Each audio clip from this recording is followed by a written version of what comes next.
Tentu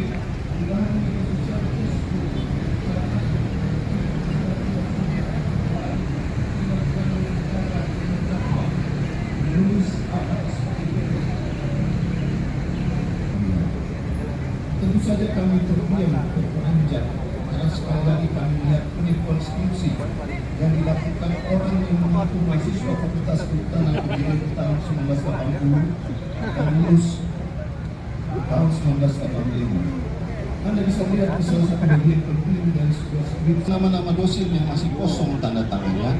Kami terperanjat dengan tulisan di lebar pengesahan itu kan di depan dewan. Gue bilang lu hire kameramen paling buat lihat di sini lu. Per jam apa per day? Dia kan bikin konten nih, maksudnya hire kameramen aja. Disiapkan dengan pembahasan besar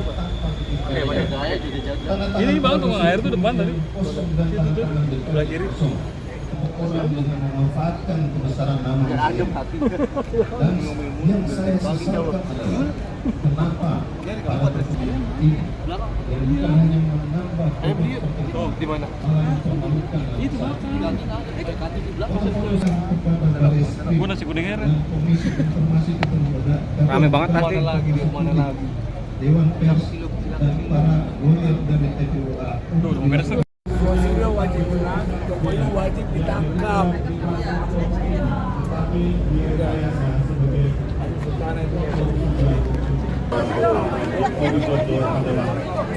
Ahmad Sumito Al-Masud dan keterangan palsu bahwa dia adalah mahasiswa Fakultas Indonesia Teknologi KI padahal dia diberikan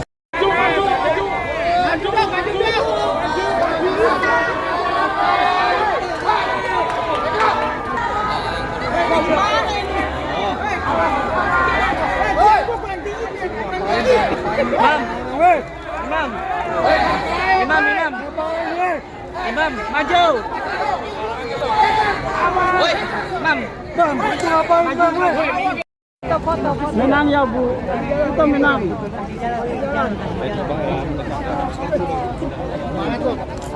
Semangat dok.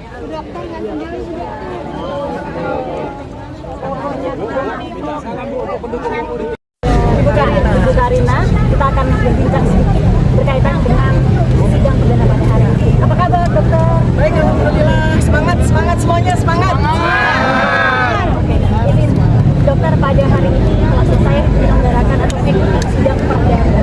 Bagaimana? Apa tanggapan dan juga bagaimana perasaan dari Dokter sendiri pada sidang perdana pada hari ini? Ya, justru kalau saya malah sangat gembira adanya sidang ini ya. Rida mundur dikit, Rida. Kalau melihat dari materi-materi dakwaan tadi, berarti sidang ini kemungkinan akan berjalan lama. Jadi saya akan gunakan sidang ini sebagai tempat kuliah saya untuk memberikan penjelasan sejelas-jelasnya terkait dengan ilmu yang saya gunakan untuk melakukan observasi, kajian terhadap pertanyaan yang selama 11 tahun ini menjadi sebuah pertanyaan yang sangat membebani seluruh masyarakat Indonesia. Nah, jadi alhamdulillah juga tadi live streamingnya, ya jadi ini surprise buat kita ya, ini tanda bahwa ada sebuah iklim yang baru, ya betapa bahwa sidang ini adalah sebuah sidang yang tinggi ya derajatnya ya kualitasnya. Maka saya juga minta kepada seluruh rakyat Indonesia kita sama-sama belajar. Saya belajar, Anda belajar ya dimanapun Anda berada, agar kita benar-benar mengetahui betapa kompleksnya masalah ini dan menjadi perhatian bukan hanya seluruh Indonesia tapi juga dunia internasional. Karena tadi saya sudah melihat ada beberapa media internasional dan juga ada beberapa media internasional yang sudah menghubungi saya karena ini adalah skandal terbesar di seluruh dunia, ya. Skandal terbesar di seluruh dunia, dan karena itu saya akan memberikan penjelasan sejelas-jelasnya. Jadi seperti yang advokat kami sampaikan berdasarkan pengalaman mereka ya selama ini sudah beratusan kali ya mengawal kriminalisasi para aktivis dan sebagainya. Dengan 20 saksi saja itu akan makan waktu 1,5 tahun. Dengan ini 130 saksi, ya, 709 dokumen, ya, lebih dari 30 ahli. Kira-kira kalau kita secara probabilitas akan makan waktu antara 3 sampai 5 tahun. Dan saya dengan senang hati akan bersedia untuk setiap hari Kamis memberi kuliah di sini kepada kita semua. Satu demi satu nanti semua jawaban atau penjelasan saksi ya yang ada di BAP itu 1,5 meter. Nanti kita akan belajeti satu lembar demi satu lembar. Dan seluruh saksi yang ada, kemarin kita juga sudah simulasi dengan para advokat kami ya. Advokat saya, TPDT atau Tim Pembela Dokter Indonesia ada 25 advokat ya, dan dua putri ini, 2 perempuan sekali ya, insya Allah ya. Jadi kami sudah bersepakat bahwa kami minta diberi ruangan seluas-luasnya untuk melakukan exercise, pengkajian, pendalaman ya kepada para saksi yang hadir beserta dengan berita acara mereka masing-masing ya. Kami tidak akan melepaskan saksi sebelum kami puas ya. Kalau perlu sampai berhari-hari satu saksi akan kami layani. Maka insya Allah ya kami akan jaga stamina kami, jaga kesehatan ya. Jadi satu saksi kalau mau 3 hari ya 3 hari, kalau mau 24 jam kali 3 hari ya kita akan jalani ya. Demikian juga harap ingat ya bahwa mereka sendiri ya, pihak dari Joko Widodo maupun dari kepolisian sudah menghadirkan 709 dokumen ya. Untuk itu kami tidak perlu, kami cukup melakukan cross examination terhadap 709 dokumen. Dan dengan itu mohon maaf akan ada pihak yang sangat ketakutan ya, akan ada pihak yang sangat ketakutan terhadap bagaimana nanti kami akan menguliti kata demi kata, angka demi angka, tanda tangan demi tanda tangan, setiap spesifik artefak yang ada di setiap dokumen tersebut akan kami kuliti habis-habisan.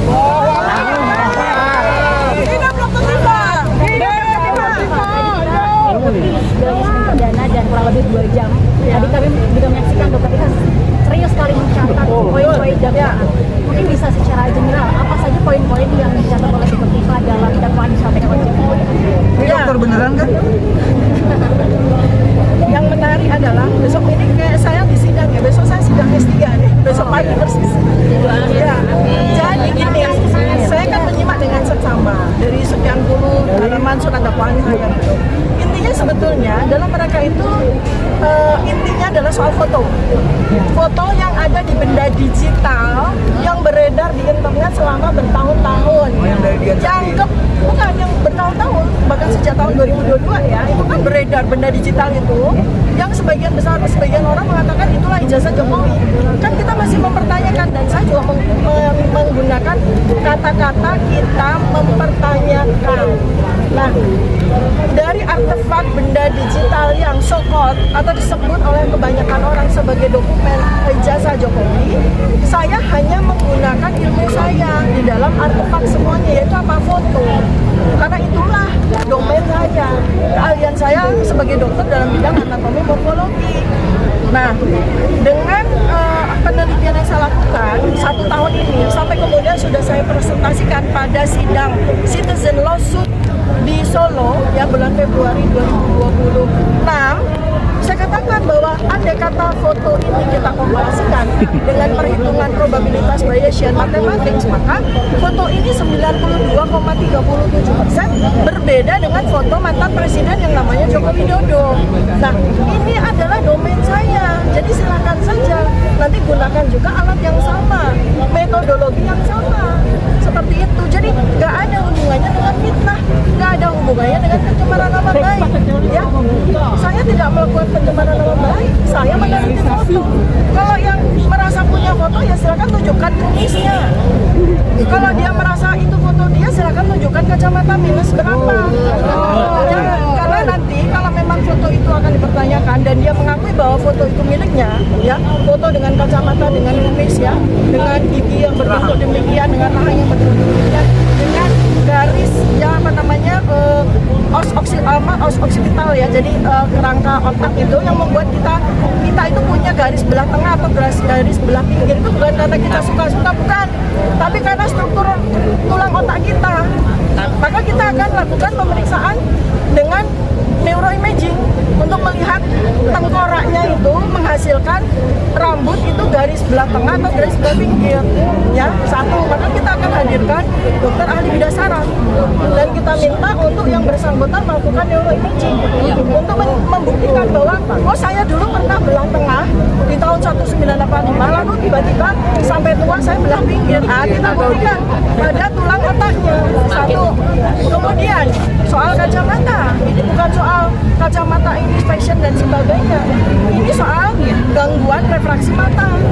Ya, kalau seorang mahasiswa itu menggunakan kacamata, itu sudah pasti matanya minus atau miopia. Dan itu bukan sekedar bahwa kacamata saya pecah lalu saya tidak mampu membeli lalu kemudian tiba-tiba sembuh dari miopia. Maka nanti saya akan hadirkan juga sebagai ahli dokter spesialis mata, spesialis gangguan refraksi. Bukan hanya untuk membuktikan lensanya itu minus berapa di masa lalu, tapi juga akan memperlihatkan fundus okulinya. Ya, saraf matanya itu akan terlihat bahwa suatu ketika dia pernah minus berapa. Dan kenapa tiba-tiba kemudian tidak berkacamata? Apakah ada intervensi laser tahun berapa?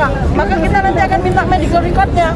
Karena satu-satunya cara untuk bisa membuang atau menghilangkan miop atau gangguan refraksi seseorang itu satu-satunya cara dengan laser. Bukan dengan cara kacamatanya pecah lalu sembuh. Ya, jadi kita akan menggunakan sebuah alat pemeriksaan canggih untuk memastikan bahwa matanya benar-benar rabun atau tidak. Ya, dan ketika kemudian sembuh, lalu kemudian sejak 2005 ketika yang bersangkutan itu menjadi wali kota, lalu menjadi gubernur, lalu menjadi presiden, sama sekali tidak pernah menggunakan kacamata. Satu-satunya cara untuk menghilangkan penggunaan kacamata itu hanya dengan laser, dengan LASIK. Nah, kita akan minta medical report. Kita akan minta metadata medical record dari rumah sakit seluruh Indonesia di mana pernah mengoperasi LASIK yang bersangkutan ini. Ya, itu aja kalau saya domain saya itu. Nah, yang sangat ilmiah. Lalu kemudian yang menarik adalah dalam surat dakwaan itu saya tetap didakwa dengan pasal besar ya, yang hukumannya 8 tahun sampai 12 tahun, pasal-pasal ITE. Ya, itu kan isinya adalah melakukan manipulasi terhadap dokumen digital. Sekarang pertanyaan saya, dokumen digital Jokowi mana yang saya manipulasi? Video apa foto? Ya, dokumen digital itu iktp, kemudian m-banking, ya, jadi benda-benda digital. Kalau seseorang yang mengaku lulusan UGM tahun 1985, ijazahnya itu kertas. Ya, kecuali kalau dia lulus tahun 2025 ke atas, baru dia punya ijazah E yang bisa dimanipulasi secara digital.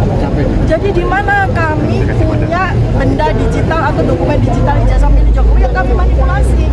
Jadi pasal itu sama sekali tidak relevan dan sangat tidak bertanggung jawab ketika itu ditimpakan kepada saya. Ternyata pada surat dakwaan itu yang membuat pihak kejaksaan itu melakukan dakwaan atas pasal 3235 itu adalah lisan saya. Coba pernyataan lisan saya di sebuah acara TV-nya Anda, dan itu saya bicarakan secara lisan. Di surat dakwaan itu ditulis bahwa pernyataan lisan dari terdakwa. Pernyataan lisan kok pasalnya jadi 3235 itu ceritanya bagaimana? Sangat-sangat janggal. Terakhir ya, ketika terakhir ya, kemudian kami meminta hak kami yang sudah kami minta sejak seminggu yang lalu ketika ditetapkan jadwal sidang ini ya, jadwal sidang ini minggu yang lalu kami diberikan surat panggilan sebagai tersangka, sebagai terdakwa ya, tersangka itu saya punya hak untuk para advokat saya itu punya hak untuk menerima seluruh BAP yang bermeter-meter itu, yang bermeter-meter sampai di bawah 5 orang kayak bawa jenazah begitu. Nah, itu harus kami terima secara utuh. Nah, Senin yang lalu berarti Selasa, advokat kami hanya menerima segini. Advokat kami itu hanya menerima segini, nggak lebih dari 1/4, kurang dari 1/4. Jadi apa yang disembunyikan sama mereka? Apa yang ditakuti sama mereka terhadap BAP yang setahun antara 26 April 2025 hingga setidak-tidaknya tanggal 1 Mei 2025, lalu berubah lagi di antara 26 April 2025 hingga setidak-tidaknya 21 Mei 2025 atau di antara itu. Padahal Pak Joko Widodo melaporkan kami di tanggal 30 April 2025. Bagaimana bisa lokus deliktinya mundur, maju? Apakah ada ada peramal di situ. Apakah pakai mesin waktu? Ya, aneh banget itu. Ada keanehan yang dirasakan dan juga dimungkinkan oleh Pak. Nah, saya ini juga bertanya tentang Ya sangat tertantang ya. Iya, Karena mantap. ada kejanggalan-kejanggalan yang tertantang sekali. Belajar. Belajar membentuk sesuai dengan poin-poin yang tadi disampaikan oleh Pak dan masih beberapa poin dakwaan sesuai dalam. Tapi Pak sebelumnya sempat menyatakan bahwa optimis bahwa untuk persidangan ini akan berjalan sesuai dengan mungkin yang ekspektasi dari Ya. setelah dakwaan ini seperti apa Pak? Ya pertama adalah kan tadi ada kejanggalan, ada ketidakjelasan dan ada keraguan dari kejaksaan untuk memberikan BAP kepada kami. Ini wajib pemerintah turun tangan. Ya wajib pemerintah turun tangan di sini. Ya karena harus ada otoritas yang katakanlah membantu kami untuk mendapatkan BAP itu secara lengkap. Kalau pihak kejaksaan mau menutupi harus ada otoritas tertinggi lagi untuk memaksa kejaksaan untuk memberikan BAP secara lengkap kepada kami. Ya itu kami mohon di sini ya pemerintah Republik Indonesia mohon bantuannya ya karena kami tadi mendapatkan sebuah perlakuan yang tidak sewajarnya secara hukum. Ya terjadi diskriminasi di mana ada 3 komponen ya pada